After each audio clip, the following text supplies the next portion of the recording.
Bonsoir à tous et bienvenue sur GKS TV, heureux de vous retrouver pour cet autre numéro de Mouvement et Association. Aujourd'hui, nous recevons un autre chef de file d'un mouvement de soutien au président Guillaume Soro, la Côte d'Ivoire qui gagne, c'est le nom de ce mouvement. Bonsoir Président Avika Metoni, merci d'avoir accepté notre invitation. Alors déjà, première question, on vous a connu sous le nom de Canton Guillaume Soro et aujourd'hui vous apparaissez en tant que la Côte d'Ivoire qui gagne. Déjà, pourquoi ce changement de nom? Bien, je voudrais d'abord vous remercier pour l'opportunité que vous nous donnez de pouvoir nous exprimer sur ce plateau. Dire que la marche a été longue. Avant, Canton Soro Guillaume que vous connaissez, il y avait TVA, Tous pour la victoire, Alassane Ouattara.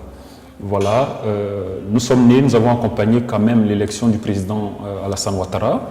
Et puis juste après, je pense que la mission a été confiée au président de l'Assemblée nationale de sillonner quand même la Côte d'Ivoire, de parler de paix et de réconciliation.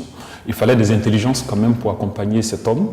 C'est comme ça qu'est né le canton Soro Guillaume, qui est, si vous voulez, le territoire de tous les hommes nouveaux. Nous sommes nés, nous avons tourné avec le modèle, nous avons joué notre partition en tout cas. Et puis aujourd'hui, je pense que la Côte d'Ivoire amorce une autre phase, n'est-ce pas, de son avenir. Il était quand même important que ces mêmes intelligences arrivent à se reconvertir et puis à proposer quelque chose aux Ivoiriens. Nous voulons que les Ivoiriens puissent aborder 2020 en toute sérénité. Voilà comment est née donc la Côte d'Ivoire qui gagne. La Côte d'Ivoire qui gagne, qui est donc un mouvement de soutien au président Guillaume Soro. C'est bien ça? Non, nous ne sommes pas un mouvement de soutien au président Guillaume Soro. Nous sommes plutôt un mouvement pour accompagner les actions du président de l'Assemblée nationale et nous sommes un mouvement de soutien à la Côte d'Ivoire. D'accord. Nous soutenons la Côte d'Ivoire, mais nous accompagnons toutes les bonnes initiatives. Et le président de l'Assemblée nationale a des initiatives, je pense, qui quand même doivent fédérer les Ivoiriens dans toute leur diversité. Donc je pense que si nous sommes la Côte d'Ivoire qui gagne, nous sommes là pour soutenir les institutions de la République, nous sommes là pour accompagner la Côte d'Ivoire. Et comme l'Assemblée nationale et son premier responsable sont quand même très engagés dans le processus de réconciliation et de paix, il va sans dire que nous sommes de cœur, n'est-ce pas, avec le président de l'Assemblée nationale pour accompagner ces actions sur le terrain. D'accord, c'est très clair. Voilà. Alors, nous sommes donc un mouvement qui est en marche. Je veux dire, vous êtes un mouvement qui est en marche, en parfaite mutation. Depuis quand exactement est-ce que vous avez commencé à travailler sur le terrain? Certes, vous avez parlé de TVA tout à l'heure, oui. Mais depuis quand exactement vous êtes sur le terrain? Bien, avec TVA, je pense que nous sommes nés à la faveur des élections de 2010. 2010, voilà, l'élection présidentielle de 2010. Et puis, depuis 2010, je peux dire que nous sommes sur le terrain. Voilà, février 2010. Depuis quand exactement est-ce que vous avez commencé à travailler sur le terrain en tant que canton Guillaume Soro déjà? Ça nous fait 7 ans de présence. Autour de son excellence Soro Guillaume, ça nous fait 7 ans. Et je pense qu'en 7 ans, voilà, il a eu à nous voir sur le terrain. Il a eu quand même, il a senti notre présence autour de lui. Il est aujourd'hui convaincu quand même qu'il y a une partie je ne dirais pas une partie, mais il y a des jeunes Ivoiriens vraiment engagés qui se font appeler canton Soro Guillaume. Voilà, c'est le territoire des hommes nouveaux, je dis le territoire de ceux qui ont accepté de croire en la Côte d'Ivoire. Voilà, c'est des citoyens nouveaux, c'est ça. En 7 ans, vous avez eu à participer, à faire beaucoup d'activités. Parlez-nous de quelques-unes. Bon, la plupart des activités que nous avons menées, il faut le dire, que s'inscrivent dans la dynamique de la réconciliation et de la paix. Nous étions au nord, à Ferké précisément, et à Korogo. Là-bas, nous avons mené des actions en faveur du dialogue, du rapprochement des uns et des autres. Nous avons œuvré également dans les grands ponts également, pour faire comprendre à nos parents, parce qu'il faut dire qu'avec l'ancien régime, surtout dans les grands ponts, les parents avaient quand même une idée très nette de la vie politique. Et il fallait donc, depuis notre arrivée, aller leur expliquer que la Côte d'Ivoire passe, la Côte d'Ivoire demeure, du moins les hommes passent. C'est ce que nous sommes allés dire à nos parents. Nous avons sillonné la Côte d'Ivoire pour parler de paix et de réconciliation. Et ce message justement de paix et de réconciliation, quand on sait qu'il y avait des cœurs assez meurtris, comment est-ce qu'il a été reçu ou accueilli par ces populations-là? Au nord, le message est passé aisément, à l'ouest difficilement et dans les grands ponts également. Pourquoi?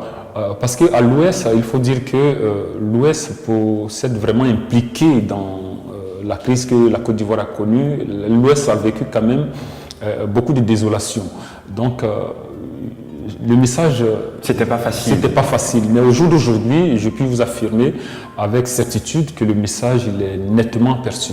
Dans les grands ponts, c'était difficile parce que la réalité n'était pas politique. Les grands ponts avaient un autre souci. La plupart des jeunes diplômés là-bas sont au chômage et vraiment toutes les politiques qui se sont succédées, il faut dire qu'ont vraiment lésé la jeunesse des grands ponts. J'en suis un exemple parfait.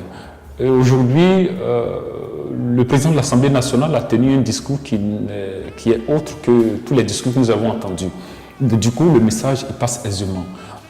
Le président de l'Assemblée nationale a dit à cette jeunesse de pouvoir espérer, d'espérer à un avenir meilleur et que vraiment des choses sont en train d'être faites pour son épanouissement. Donc je pense que la jeunesse et la population vraiment se disposent maintenant à recevoir le message de paix et de réconciliation. D'accord. La Côte d'Ivoire qui gagne, c'est un mouvement qui contient combien de membres à ce jour? J'évite la guerre des chiffres. Et je fais très attention à ce que je dis. Pourquoi? J'étais devant le modèle lui-même, il nous a posé la même question. Je lui ai dit que nous sommes un mouvement en perpétuelle croissance.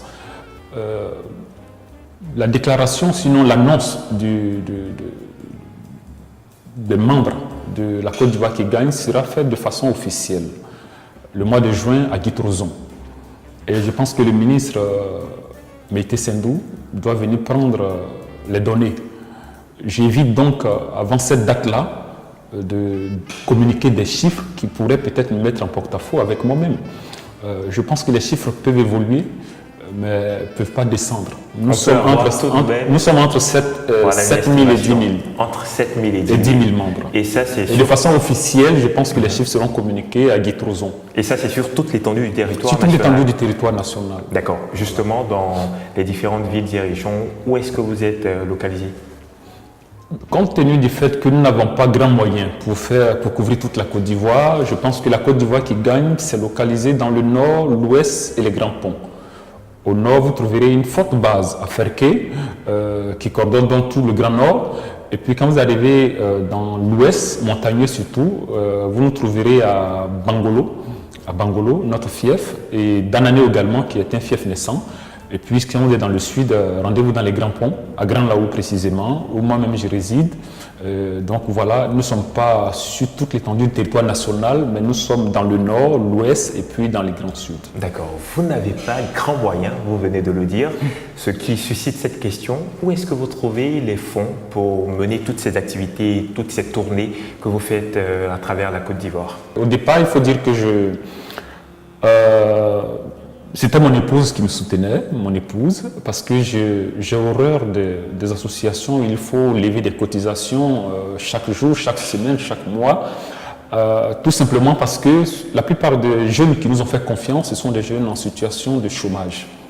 Lorsque vous rassemblez des jeunes qui aspirent par exemple à un devenir meilleur et vous leur demandez à chaque fois de mettre la main à la poche, vous voyez à un moment donné, ils ne vous suivent plus par conviction, mais ils vont vous suivre avec des murmures.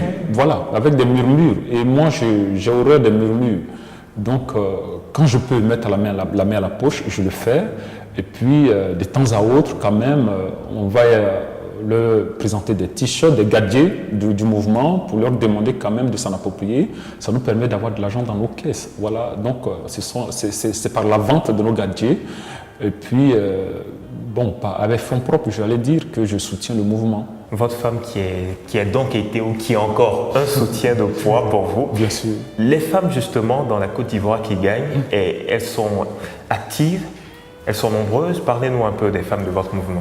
Bien, il n'y a pas une branche féminine.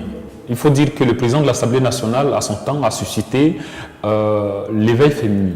Donc je pense que l'éveil qu'il a quand même créé nous a donné de mettre sur pied une association féminine baptisée Miss Orthographe.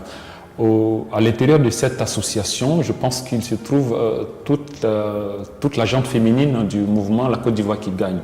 Donc nous avons mis les femmes à part pour pouvoir parler des problèmes des femmes. Vous voyez, et là-bas, le président de l'Assemblée nationale quand même a instauré un prix qui est la couronne Soro-Guillaume, qui récompense quand même la fille la plus, je dirais la plus belle, la plus intelligente du système scolaire. Voilà, donc autour de la langue française, elle détermine un peu celle qui se fait remarquer, distinguer, voilà, celle qui excelle. Donc il y a Miss Orthographe qui est née, qui couronne donc cette femme-là, cette jeune fille-là. Donc la Côte d'Ivoire qui gagne, c'est aussi la Miss Orthographe qui sillonne donc les établissements, les lycées et tout ça pour choisir quand même la plus belle. Pas celle qui se déshabille, mais celle qui se distingue par son savoir et sa culture générale. Son intelligence surtout. Son intelligence surtout. D'accord. La Côte d'Ivoire qui gagne a une mission bien précise pour l'année 2018. Quelles sont les activités que vous comptez mener sur le terrain? En 2018, depuis l'entame de l'année, il faut dire que nous sommes rendus dans le Nord à la faveur d'une rentrée politique pour expliquer la mutation que nous sommes en train de vivre à nos militants. Le message il est bien passé, il a été bien perçu. Et je pense qu'aujourd'hui, quand vous arrivez dans toutes nos bases au niveau du Nord, on ne vous dira plus quand on se regarde, on vous dira la Côte d'Ivoire qui gagne. Notre slogan, c'est valider. Voilà, c'est-à-dire 2020, il faut valider. Il faut permettre aux Ivoiriens d'aborder 2020 en toute sérénité. Donc on dit valider. Voilà, et nous nous préparons à nous rendre dans l'Ouest également, pour organiser là-bas également une autre rentrée politique et une cérémonie vraiment récréative à Guitrozon. Il faut des initiatives à Guitrozon pour permettre à cette population-là de se sentir dans cette Côte d'Ivoire-là. Parce que c'est une population, j'allais dire, cantonnée sur elle-même, qui refuse de vivre. J'ai été là-bas, je sais de quoi je vous parle. Donc, nous allons mener des activités à Guitrozon pour permettre à cette population-là vraiment d'accepter d'entrer dans la Côte d'Ivoire, d'accepter d'entrer dans le processus de dialogue de réconciliation. Donc, nous serons à Guitrozon à partir du mois de juin. Et puis, juillet-août, nous sommes dans les Grands Ponts, voilà, pour une finale. Et dans les Grands Ponts, nous allons lancer l'opération 10 millions de signatures pour la Côte d'Ivoire. 10 millions de 10 millions de signatures pour la Côte d'Ivoire. Dans les grands ponts uniquement. Dans les grands ponts. Voilà. Pas dans les grands ponts uniquement pour la Côte d'Ivoire, mais le lancement se fait dans les grands ponts. Voilà, je sais que nous sommes plus de 14 millions d'habitants. Voilà, donc je pense que les 10 millions, c'est rien, quoi. On peut l'atteindre. Azouka Métoni, parlez-nous maintenant de vos rapports entre un mouvement de soutien au président Guillaume Soro. Est-ce qu'ils sont au bon fixe? Il faut dire que j'ai beaucoup d'amis quand même dans le groupe, hein. J'ai beaucoup d'amis. Je ne voulais pas en citer, mais j'ai eu la chance d'être adopté par l'ensemble des mouvements pour la simple raison que très tôt, vraiment, j'ai compris que pour vivre ensemble, il faut laisser tomber beaucoup de choses. Hein. Voilà, nos orgueils, il faut laisser tomber nos égos, il faut laisser tomber notre carrure, notre posture, tout ça, puis se mettre dans la peau de quelqu'un qui veut toujours apprendre. Ou avec autrui, on apprend toujours. Donc je pense que mes rapports avec les uns et les autres sont vraiment au beau fixe. C'est vrai que je n'ai pas l'occasion d'appeler tout le monde toujours, je n'ai pas l'occasion d'être tout le temps avec eux. On m'en veut, on m'appelle pour cela, on me le reproche, mais croyez-moi, je suis au champ, hein, de toutes les façons. Donc ce sont des amis, voilà. On se voit tous les jours, on se taquine, on se fréquente. Je pense que c'est la Côte d'Ivoire qui gagne. La Côte d'Ivoire qui gagne. Nous avons un règlement vers la fin de cet entretien. Si vous deviez choisir 3 mots pour qualifier le président de l'Assemblée nationale, ce serait lesquels? Waouh, c'est un exercice, hein, c'est un exercice sérieux. 3 mots, hein. Je dirais dynamisme, je dirais intelligence, je dirais espoir. Espoir. Ouais. Espoir de la Côte d'Ivoire. En lui, on retrouve beaucoup de choses. Moi, j'ai pris goût à la vie seulement quand on le rencontre. Donc, il incarne l'espoir. Voilà, il incarne l'espoir. Si vous passez une journée avec cet homme, je pense que votre vie change. Wow. Pour moi, c'est l'espoir. J'ai fait l'expérience, c'est pour ça que je dis espoir. Ok, le message est très clair. On vous accorde encore juste 30 secondes pour passer un message justement à nos internautes qui nous suivent. Bien, je voudrais dire à l'ensemble des Ivoiriens d'espérer. D'espérer en l'avenir, d'espérer en la Côte d'Ivoire, de faire confiance à la Côte d'Ivoire, de faire confiance, de se faire confiance et de faire confiance aux Ivoiriens. Nous sommes trop intelligents. La Côte d'Ivoire nous a tout donné. Je pense qu'à la faveur de 2020, il nous appartient de donner aussi à la Côte d'Ivoire notre intelligence et de montrer à la Côte d'Ivoire que nous l'aimons. Il faut montrer à la Côte d'Ivoire que nous voulons préparer et bâtir une jeunesse forte. Il faut montrer à la Côte d'Ivoire que nous voulons bâtir une nation forte et solide. C'est pour cela que j'engage chacun de nous à s'inscrire dans la paix, dans le dialogue, dans la réconciliation.